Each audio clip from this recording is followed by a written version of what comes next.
Sign, Capricorn, Taurus, and Virgo, kumusta po kayo guys? Okay, so Earth Sign, maraming salamat po sa walang sawang pagsubaybay sa ating pong mga reading.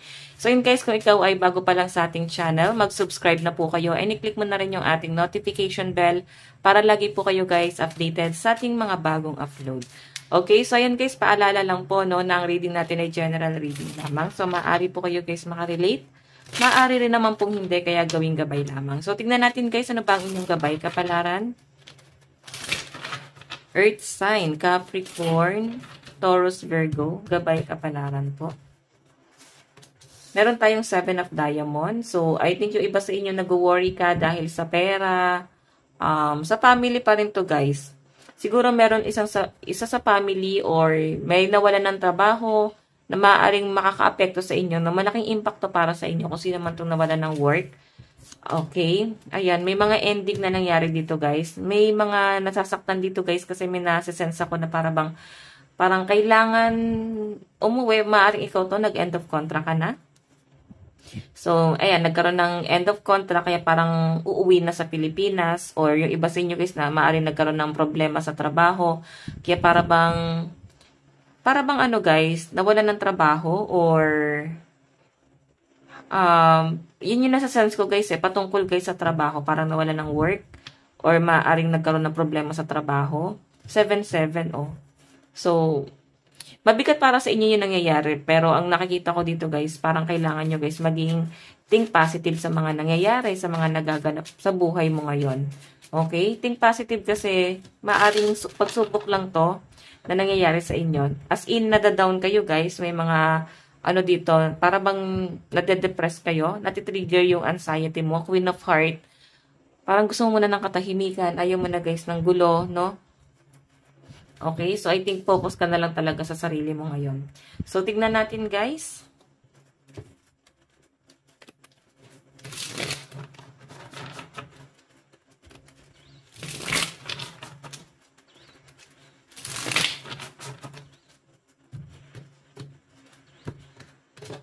Okay, tignan natin.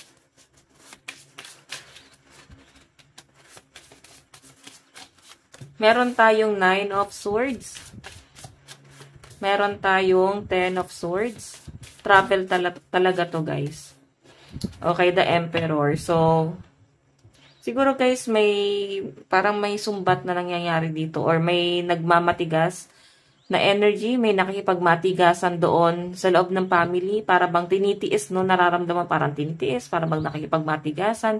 So, yun yung nasasagap kong energy rito, guys, no? Parang walang usap-usap na nangyayari ngayon, or maaaring nagkaroon ng alitan sa family, or may nakaalitan ka sa family. Okay? Or maaaring meron kang hindi nakasundo. Kasi guys, nandito yung Emperor, tapos 10 of Swords. So, parang feeling mo parang mabigat siya sa energy yung nangyayari ngayon na conflict. Natatakot ka rito guys, kaya ginagawang parang nananahimik ka na lang din. Okay? So, I think guys, meron kang bad news na marireceive ngayon or may nangyayari. Hindi maganda talaga guys, no? So, ayan. Kung naman yung nangyayari na yan, think positive lang. Yun yung sinasabi ng energy mo rito. So, tingnan natin guys. Pagdating sa love life mo, sa love life po ni Earth Sign. Earth Sign, meron tayong attend to the details. So, I think yung iba sa inyo, hindi masyadong open-minded sa relationship, pero ang kailangan dito guys is maging open kayo sa mga nangyayari sa paligid mo, no? Mag-observe ka. Ayan, mag-observe ka, lalo na sa relasyon nyo ng person mo. Kumbaga, yung mga past issue guys, wag na daw po itong ibalik, no? Wag nang balik-balikan pa yung mga past issue na yan. Kasi maaring hindi talaga mag-work yung relationship. Kailangan maging open-minded kayo sa relasyon nyo. So, tignan natin pagdating sa kaperahan mo. Meron tayong take a breather. Siguro guys, kailangan mo naman guys huminga, no? Baka napapagod ka na kasi nararamdaman mo na yung pera mo is dumadaan lang sa palad mo. Tapos, wala naman guys nangyayari. Dumadaan lang sa palad mo yung pera mo. Tapos, napupunta lang guys sa mga bayarin mo monthly. So, nasa-sense ko kailangan mo ng pahinga dito, Earth Sign. Okay, iba sa inyo guys, literal na marami na kayong pahinga, baka walang work yung iba rito. So, kaya para bang yung katawan mo is hindi na guys ganon na-exercise. Okay, hindi na kayo guys ganon nag-exercise kasi puro tulog na lang din siguro yung iba rito, or baka meron kayong kasama sa bahay na tamad. Baka ito yung isa sa nagpapainit ng ulo mo kung bakit kailangan mo munang huminga. Okay? So, parang hindi siya guys nakakatulong, no? Parang siya yung black sheep dun sa family. Tignan natin guys, pagdating naman po sa inyong trabaho, meron tayong trust all will be well. Okay, so pagdating sa trabaho mo, yung mga walang trabaho daw po dito guys, magtiwala ka lang sa sarili mo. Kailangan mo rito guys is action, tiwala sa sarili at syempre knowledge, no? Kung gusto mo guys matanggap sa trabaho, kailangan mo ng sapat na talino. Okay, and syempre, lakas na rin po ng loob at diskarte, syempre. So, tingnan natin guys, pagdating naman sa mga kaibigan mo, sa mga kaibigan naman po ni Earth Sign, meron po tayong reveal what need to be seen. So, I think guys, ikaw, malawak yung isip mo, no? Alam mo kung sino yung pagkakatiwalaan mo sa hindi. Alam mo kung sino yung toxic sa hindi. So, nakikita ko sa inyo guys, na sobrang go with the flow kayo pagdating sa connection mo sa mga kaibigan mo guys, no? Alam mo na nagpa-plastikan na lang pero hindi mo siguro guys iniiwasan tong mga kaibigan mo. Ayan no.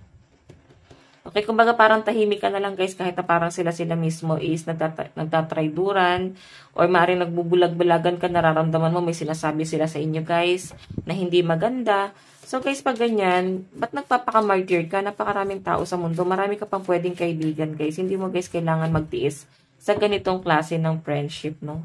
Ng circle, no? Kailangan ilabas mo siya sa circle mo. So guys, ayan, possible na ang mga kadil mo ngayon is Virgo, Cancer, Virgo pa rin, and Scorpio. Advice po ni Earth Sign. Oops. Earth Sign. Oops. Parang hirap palasahin ito. Okay, advice po ni Earth Sign. So guys, meron po tayong compassion, nurture, giving, love, life. So, I think yung iba sa inyo parang kailangan maging, ano ka pa, para bang maging loving, maging responsible, and syempre kung ano man yung kaya mong bagay is ibigay mo, no? Okay, kailangan magkaroon ng balanse, no?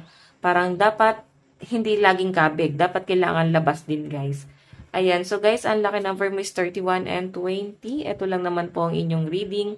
Hanggang sa muli, God bless and love you. Bye-bye po.